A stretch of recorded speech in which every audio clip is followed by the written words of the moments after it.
Alors, OTEP, bienvenue sur la page de Bertie Le Camit, l'imperturbable négro-thérapeute, défenseur des causes justes qui avancent malgré les vents contraires. En espérant que cette courte vidéo vous apportera un plus. Vie, force, santé à vous. Merci à ceux qui se connectent à l'instant. Partagez massivement ce direct. Partagez massivement. Alors, on va faire un petit live très précis et à côté, je vais faire un enregistrement vidéo pour ma chaîne YouTube, Bertie Le Camit. Vous aurez juste à cliquer dessus, Bertie Le Camit, et vous abonner. C'est très important. Vous appuyez sur la cloche de notification. Comme ça, la prochaine fois quand je ferai des courtes vidéos comme d'hab, vous aurez mes vidéos, vous aurez des notifications. Vous aurez toutes les notifications. C'est important de le préciser. Donc aussi à côté, entre autres, ce que je fais comme travail. Donc j'ai un autre t-shirt que je vous avais déjà présenté. Je vous présente celui-ci, n'est-ce pas? Comme vous pouvez voir. Vous voyez? Ça, c'est mon hommage rendu à la femme africaine. Ça, c'est le masque féminin. J'ai un autre t-shirt, n'est-ce pas, de la marque Le Kori, avec une dame camerounaise. Voilà le fruit de notre travail. J'ai travaillé sur le plan, n'est-ce pas, historique, et elle a travaillé sur le plan artistique. Voilà. Donc, voilà à travers, n'est-ce pas, les images, le graphique que vous voyez. Vous avez les noms des plus illustres, n'est-ce pas, personnalités noires. Du côté, si vous voulez, les plus grandes figures féminines, n'est-ce pas? Vous avez là Yeninga, vous avez Neanda Nyakasikana, vous aurez la reine Opoku, vous aurez toutes les grandes figures, n'est-ce pas?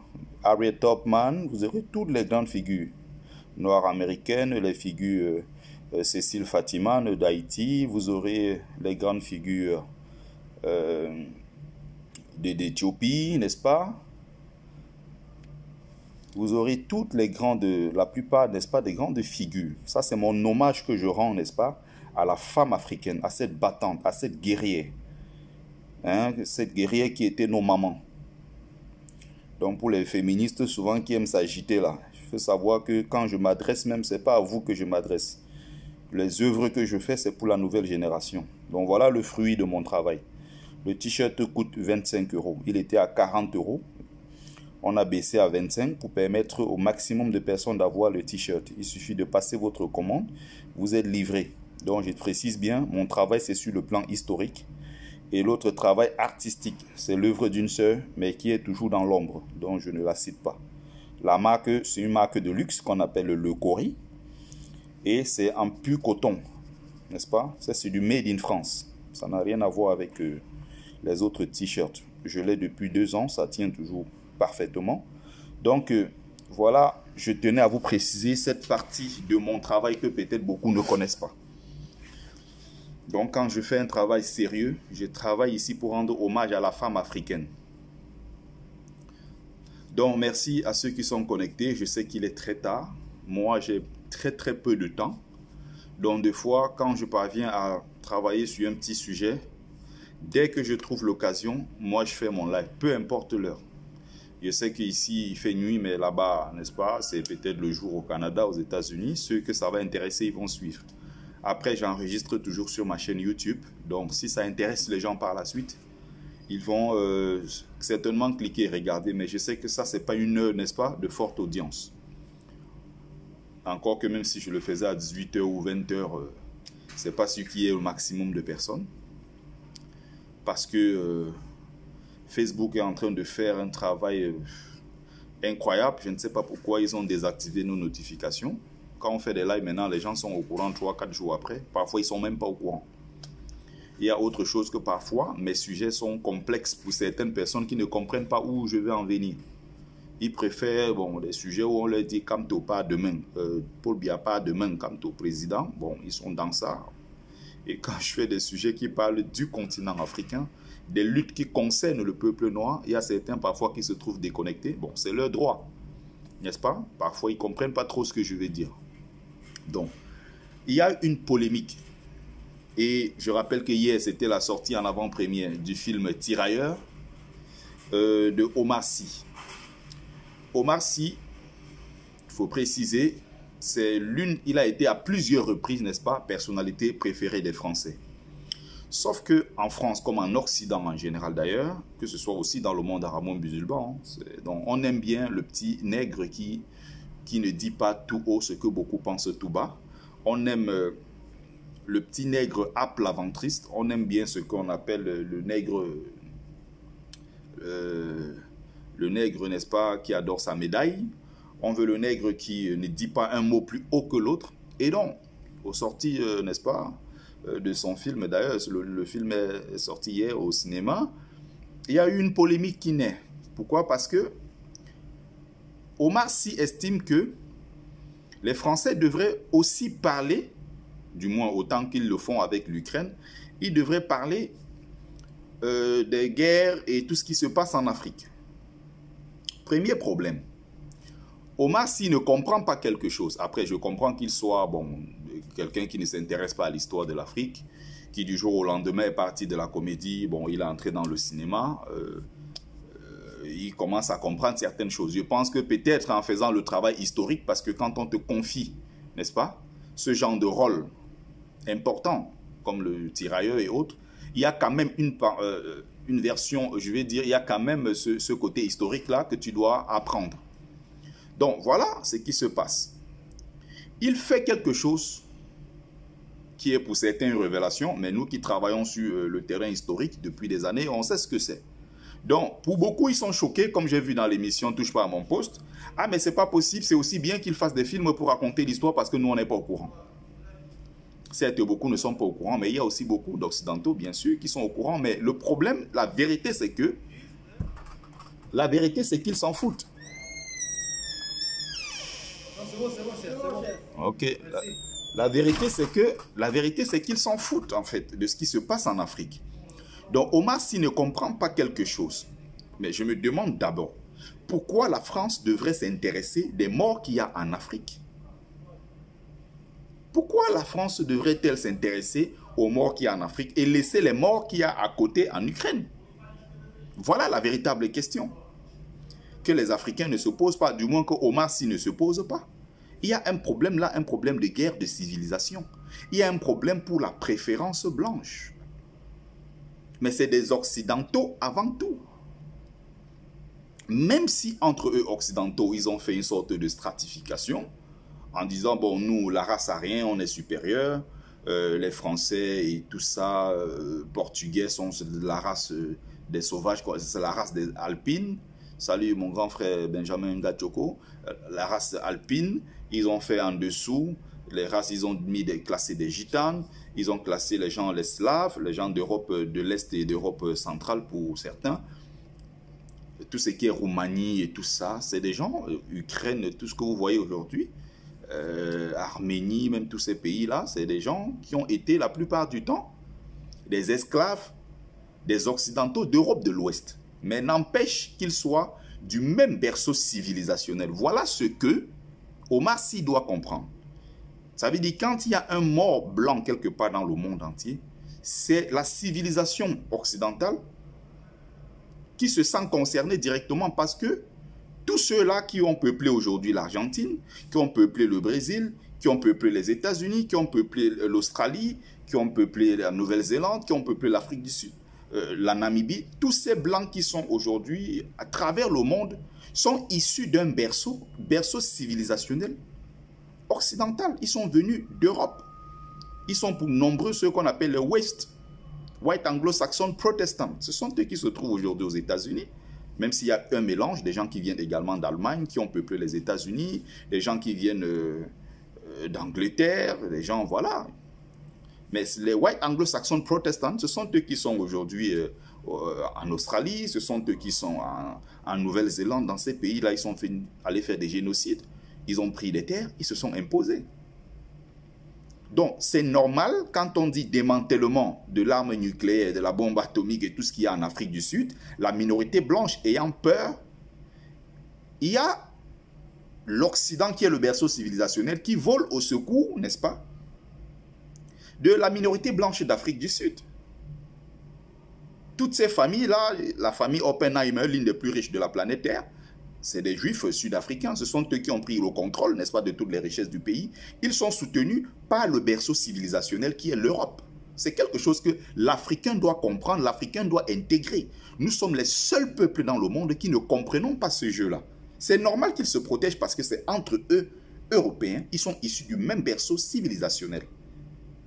Les Juifs ashkénazes, qui sont pour la plupart aujourd'hui en Israël, qui peuplent Israël, sont en contact immédiat avec les autres peuples du monde.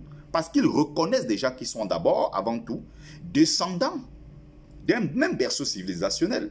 Souvenez-vous des paroles de Vladimir Poutine. Vladimir Poutine dit, même s'il faut frapper, attention, Israël, en Israël, il y a un bon nombre, n'est-ce pas, qui sont issus, qui sont venus de Russie. Les Juifs ashkénazes, ils sont nombreux qui sont partis d'Europe de l'Est pour peupler cette partie. Donc c'est le même peuple en fait, même s'il y a des différences entre eux, on sait très bien que pendant 1000 ans, je vous invite à lire un bouquin très très intéressant que j'avais d'ailleurs présenté ici. C'est le livre de Alexander Skirda. C'est un livre d'ailleurs qui a été... on a empêché de faire la promotion de ce bouquin. C'est un livre qui a été boycotté par beaucoup parce qu'il ne voulait pas qu'on parle des problèmes internes à l'Europe. Qu'on dévoile comme ça l'esclavage qu'il y a eu entre des Blancs. Il retrace l'histoire de 1000 ans dans ce livre-là. Je l'ai à la maison, je vous l'avais déjà présenté ici. Le titre, c'est l'esclavage des Blancs. Où il décrit à l'intérieur très exactement, avec les parcours migratoires, comment pendant des siècles et des siècles, notamment pendant 1000 ans, d'autres occidentaux avaient esclavagisé. Les peuples slaves, ils avaient esclavagisé les autres peuples d'Europe, n'est-ce pas? Et même quand l'esclavage est terminé, il y a eu une sorte de trafic aujourd'hui dont toute l'Europe de l'Ouest est complice, notamment à partir des années 91, avec le trafic des femmes venues d'Europe de l'Est, qui dans la prostitution en Europe de l'Ouest, les femmes polonaises, les femmes ukrainiennes, russes et tout, qui sont dans des réseaux de trafic de drogue, d'organes et même de prostitution à grande échelle. Ces réseaux-là sont connus depuis 1991. Mais les Européens suprémacistes d'Europe de l'Ouest savent et ils s'en foutent complètement de savoir que non, c'est des Européens, d'accord, mais de la basse classe. Comme le seraient, je ne sais pas, les Catalans, tous ces peuples d'Europe du Sud qui ont le métissage avec les peuples méditerranéens, notamment d'autres peuples africains. Parce qu'il faut préciser que tout ce qui est Italie, Italie du Sud, Portugal, Espagne et tout ça, c'est des peuples qui sont très très métissés avec l'Afrique du Nord. Et notamment même le peuple noir. Ce n'est pas pour rien qu'ils sont sujets à la drépanocytose. Donc, quand il y a ce problème en Afrique du Sud, souvenez-vous quand il y a démantèlement, cette bombe est ramenée où? En Israël. Parce que la minorité blanche a peur. C'est normal en tant qu'occidentaux qu'ils se protègent. Le problème, c'est toi l'Africain. Le problème, c'est nous les Africains qui ne comprenons pas cela.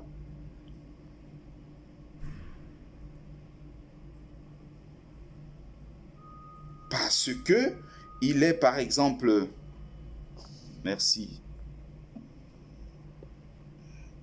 premier blocage de l'année, Schmitt, Leslie quoi, tac, il est bloqué tout de suite. Je ne veux pas les racailles sur ma page, même si vous êtes 5.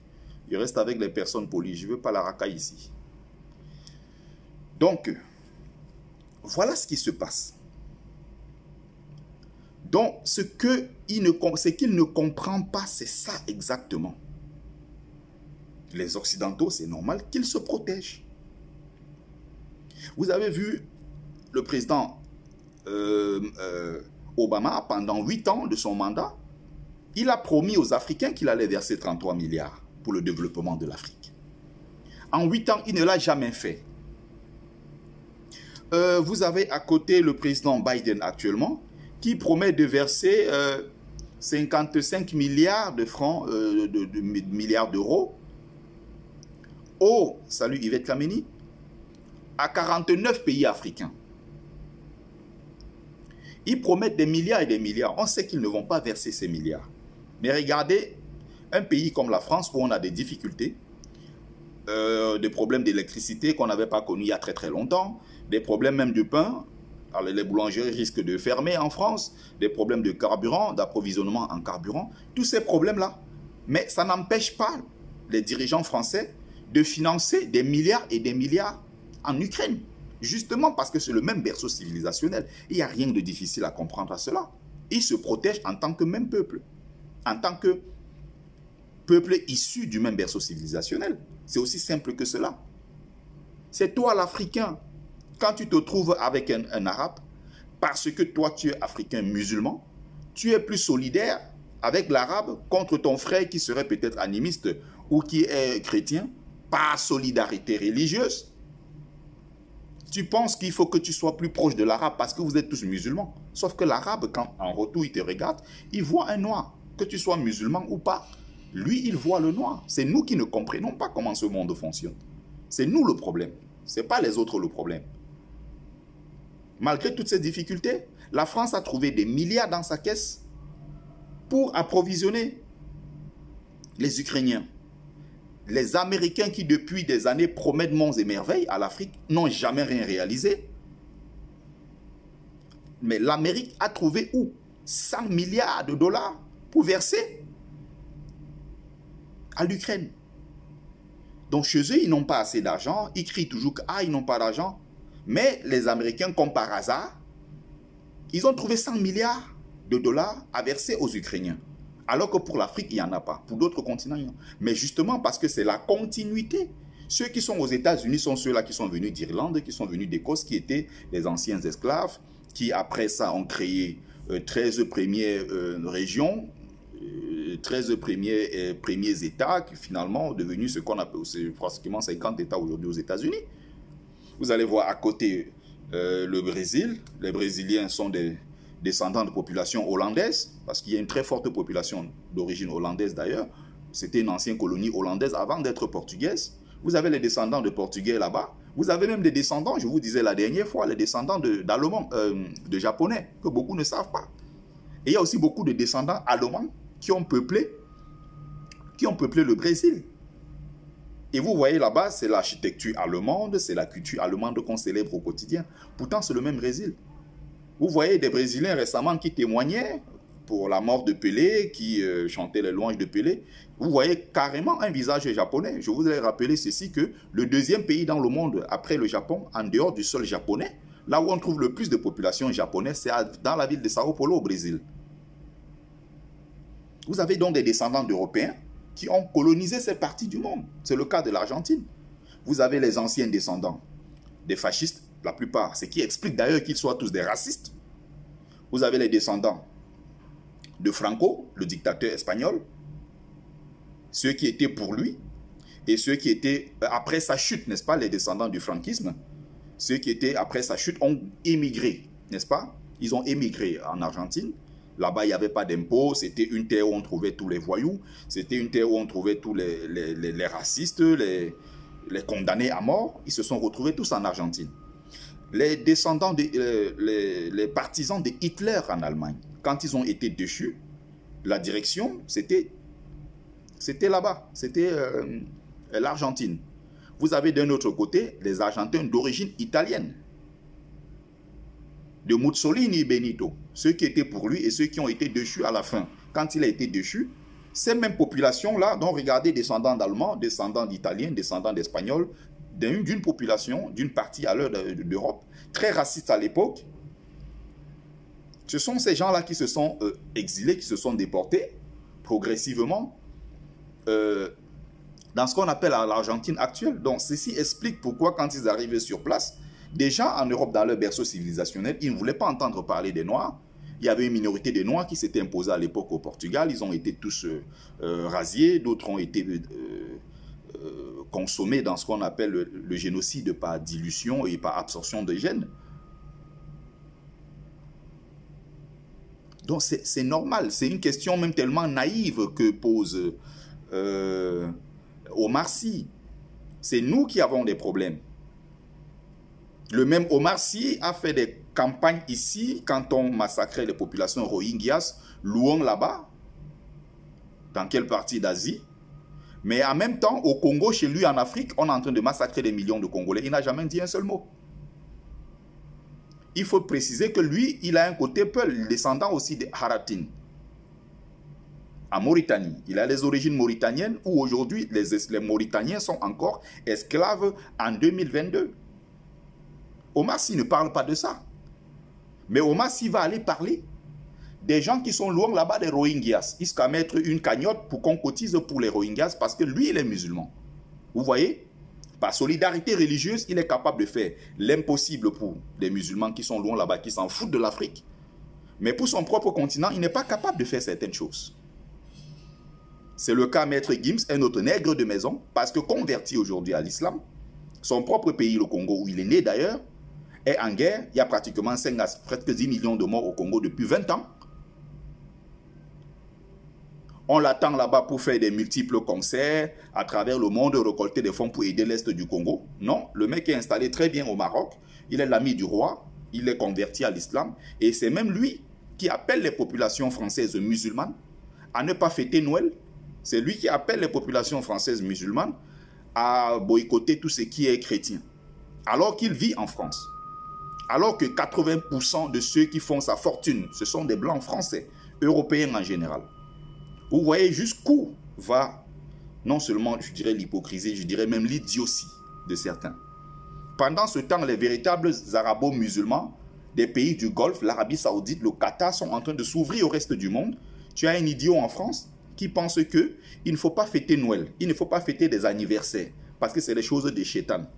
Mais il est en France, ses enfants sont scolarisés là.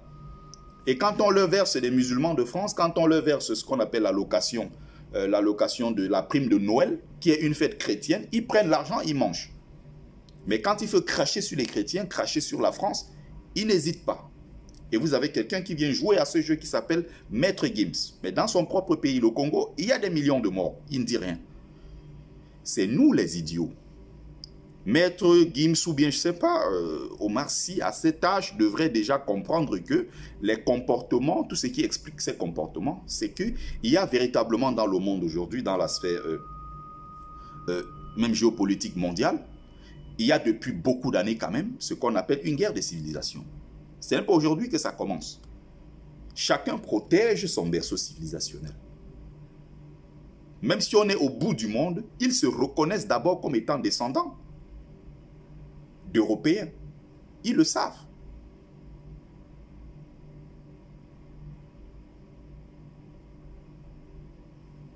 Explique Wellington pourquoi je suis incohérent et pourquoi je suis opportuniste.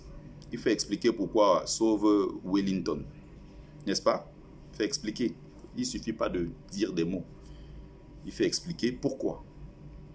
Donc, voilà ce que j'essaie d'expliquer. J'ai besoin des arguments, hein, puisque si tu dis ça juste pour dire, après moi je vais te virer tout simplement. Je ne prends pas des idiots sur ma page. Je ne fais pas des cons ici. Si tu peux prouver ce que tu dis, argumente. J'attends tes arguments, que je suis sûr d'ailleurs de battre en brèche. Mais si tu n'as pas d'argument, tu le dis juste parce que tu n'aimes pas ma tête, je vais t'éviter tout ce supplice-là de ne pas venir t'asseoir sur la page de quelqu'un que tu n'aimes pas, que tu détestes. Je vais te virer, comme je vis beaucoup d'autres. Il faut juste que tu le prouves. Si tu me prouves que je suis incohérent et que je suis opportuniste, il n'y a pas de souci. Je suis d'accord avec ça. Sauf qu'on ne déclare pas pour déclarer, il faut argumenter. C'est ce que moi j'aime. Je n'aime pas les idiots sur ma page. Si tu n'es pas au courant et que tu viens d'arriver, il faut savoir qu'il n'y a pas... sur ma page, je ne prends pas des idiots. Donc, voilà ce que moi je voulais dire de plus important. Si tu souffres de rester dans le live encore 5 minutes, tu me laisses conclure. Après ça, je peux te prendre. Donc, je parlais du financement de l'Occident pour la guerre en Ukraine. Les gens s'étonnent pourquoi 58 personnes, les Français, sur les plateaux télé, notamment dans l'émission Touche pas à mon poste, un peu partout. Ils disent, mais oui, on s'est fait virer du Mali comme des petits chiens. Il y a eu 58 morts français au Mali. C'est normal. Ils protègent leurs berceaux, ils protègent leurs enfants. Pendant ce temps, quand il y a guerre en Arabie Saoudite, entre l'Arabie Saoudite et le Yémen, ou du moins, je ne pourrais même pas dire que c'est une guerre entre les deux, c'est que l'Arabie Saoudite est en train de détruire le Yémen. D'où vient-il que le président du Sénégal envoie un contingent de l'armée sénégalaise aller mourir dans des pays que nous ne connaissons pas?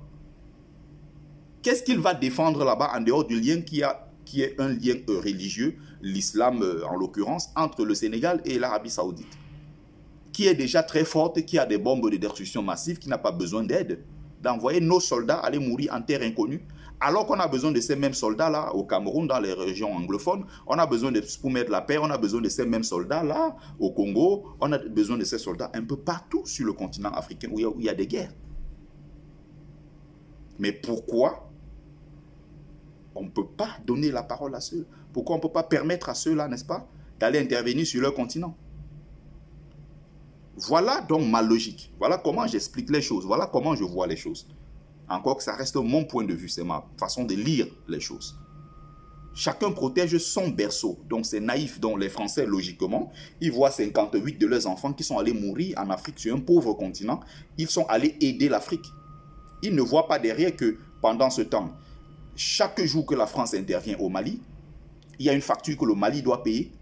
Il y a l'or qui est rapatrié en France. Il y a le franc CFA, il y a les bases militaires. Il y a nos milliards qui remontent en France. Lui ne va pas voir ce côté-là. Il voit les 58 morts.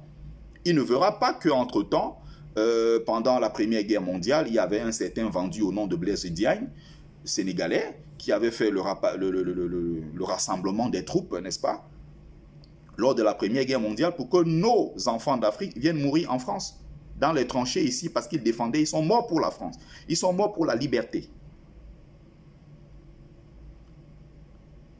Et après cela, lors de la Deuxième Guerre mondiale, on a eu encore un autre vendu au nom de Félix Eboué, d'origine guyanaise, qui a fait le rassemblement des troupes pour venir encore une fois au chevet de la France qui était en difficulté, battre une partie essentielle d'ailleurs stratégique de l'armée allemande dans le désert de Bir Hakeim. C'est où s'est passée la véritable guerre qui a abouti à la libération de la France. Rien à voir avec ce qu'ils ont inventé comme débarquement en Normandie et autres. Il faut aussi préciser qu'à côté, il y a l'intervention de la Russie qui écrase l'Allemagne définitivement. Ça n'a rien à voir avec des soldats qui seraient venus je ne sais où pour venir sauver la France. Tout ça parce qu'il est évident qu'on veut écarter la Russie et surtout qu'on veut montrer que la France a pu se libérer. Pas grâce aux Africains. Alors que la France n'est pas... D'ailleurs, lors de la conférence de Yalta, ceux qui sont invités à la table, c'est ceux qui avaient gagné la guerre.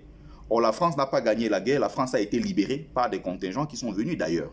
Raison pour laquelle De Gaulle n'est pas invité. Donc, dans tout ça, les autres ont compris, c'est nous qui ne comprenons pas. Ils regardent leurs intérêts. Entre-temps, nous sommes là à rendre service aux autres et on ne pense pas à nous-mêmes, on ne pense pas à nos enfants. C'est ce qui me pose problème dans le raisonnement des gens qui disent « Roma, s'il a raison, il n'a pas raison ». Non, la question ne se pose même pas. D'autres peuples ne posent même pas cette question. Le seul dans le monde qui envoie ses enfants mourir dans les guerres inutiles, ce sont les Africains. Et après, ils ne sont même pas remerciés. Ceux qui ont réclamé leur prime à Tiaroy, on a tiré sur eux. Il n'y a jamais eu de justice jusqu'à aujourd'hui. C'est d'ailleurs pourquoi le frère a sorti le film. Le film Tirailleurs. Allez regarder le film, ça va vous renseigner suffisamment sur ce qui s'est passé au Sénégal dans la ville de Tiaroy. Il y a eu plus de 75 morts. Et jusqu'à aujourd'hui, il n'y a pas eu de compensation. Donc, voilà l'essentiel que moi je voulais développer en maximum 30 minutes. Je crois que j'ai dit ce que moi j'avais à dire. C'est une question de choc de civilisation. J'ai expliqué l'essentiel ici. Maintenant, quelqu'un qui me trouve incohérent et opportuniste, je tente de lui donner la parole pour qu'il... j'espère très bien que Wellington, je t'invite. Je t'invite à l'appareil pour que tu m'expliques pourquoi, à ton avis, je suis... Bon, je crois que mon enregistrement à 30 minutes ici, c'est suffisant. Je n'aurai pas besoin.